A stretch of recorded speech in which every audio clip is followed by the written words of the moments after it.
Good day everyone, I am Princess Tylee E. Mancilia and today I will be discussing vectors and vector spaces in linear algebra, particularly in R2N. This topic is one of the foundations of linear algebra because vectors are used to represent quantities that have both magnitude and direction. Understanding vectors will also help us study higher topics such as vector spaces, linear transformations, and matrices. So let's begin. First, let us define what R2N means. The notation R2N refers to the set of all ordered n tuples of real numbers. Simply put, it is a collection of vectors that contains n components. For example, 2 and 5 belongs to R22 because it has two components, while 3, 1, and negative 4 belongs to R23 because it has three components. Now, each number inside a vector is what we call a component. In linear algebra, we usually represent vectors using lowercase letters such as u and v. Now, let's discuss the two basic operations on vectors. The first operation is vector addition. To add two vectors, we simply add their corresponding components. For example, the first component is added to the first component, the second to the second, and so on. The second operation is scalar multiplication. A scalar is just a real number. To multiply a vector by a scalar, we multiply every component of the vector by that scalar given. And these two operations are the most basic operations that we perform in linear algebra. Now, let's apply what we have learned. We are given the vectors u is equals to 2, negative 1, and 4. And we have v is equals to 3, 5, and negative 2. While the scalar is equals to 2. We are asked to find two things. First is the sum of the vectors, which is u plus v. Second is the scalar multiplication to u. Let us solve the first problem, which is the vector addition.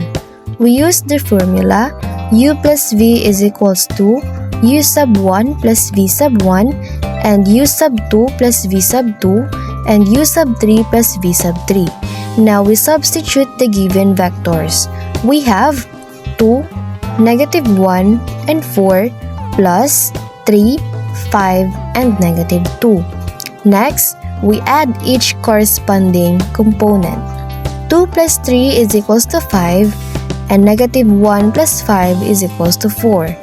4 plus negative 2 is equals to 2. Therefore, the answer is u plus v is equals to 5, 4, and 2. Notice that we only add numbers that are in the same position. Now, let us solve the second problem, which is a scalar multiplication. Our scalar is 2 and our vector is 2, negative 1, and 4. Multiply every component by 2. We have 2 times 2 is equals to 4. 2 times negative 1 is equals to negative 2. 2 times 4 is equals to 8. Therefore, 2u is equals to 4, negative 2, and 8. Remember that in scalar multiplication, every component is multiplied by the scalar, which is equals to 2. So, our final answers are u plus v is equals to 5, 4, and 2. And 2u is equals to 4, negative 2, and 8. These answers show how vector addition and scalar multiplication are performed component by component. Now, let's move on to vector spaces. A vector space is a collection of vectors that satisfies certain mathematical rules called axioms. And these vectors must be closed under addition and scalar multiplication. meaning that if we perform these operations, the result is still inside the same vector space. Vector spaces are important because they provide the mathematical structure used throughout the linear algebra. There are 10 axioms that every vector space must satisfy. The first two are what we call the closure axioms.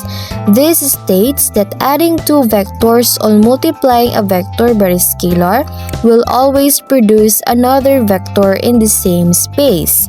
The next four are the vector addition axioms. These include commutativity, associativity, and the existence of a zero vector called the additive identity, and the existence of an additive inverse. The last four involves a scalar multiplication.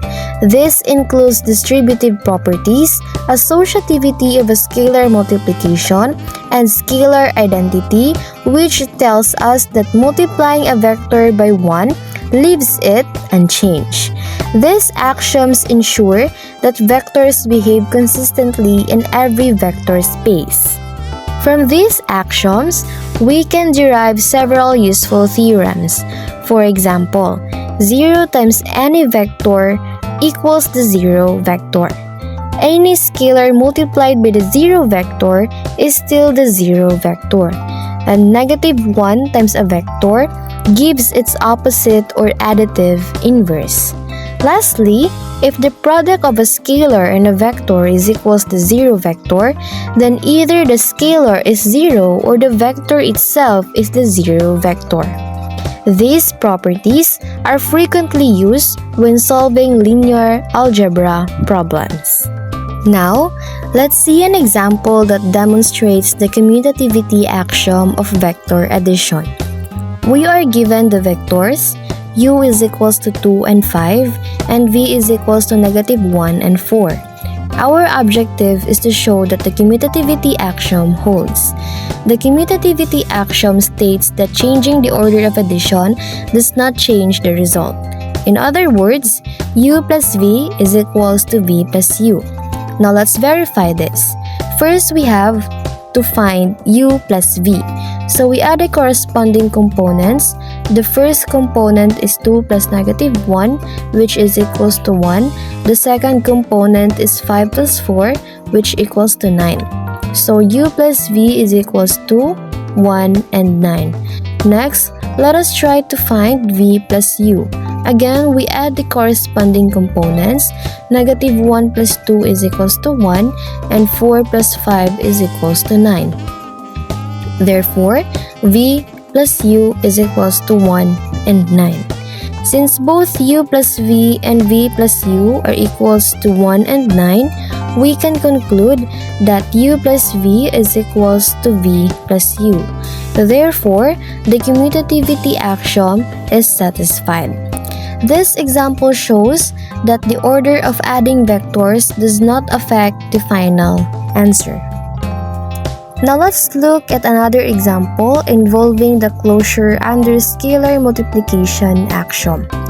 We are given that v equals to r to 2, which means every vector in this space has two components. And the given vector we have here is u is equals to 3 and negative 2, and the scalar is c is equals to 4. Now our goal is to verify that v is closed under the scalar multiplication.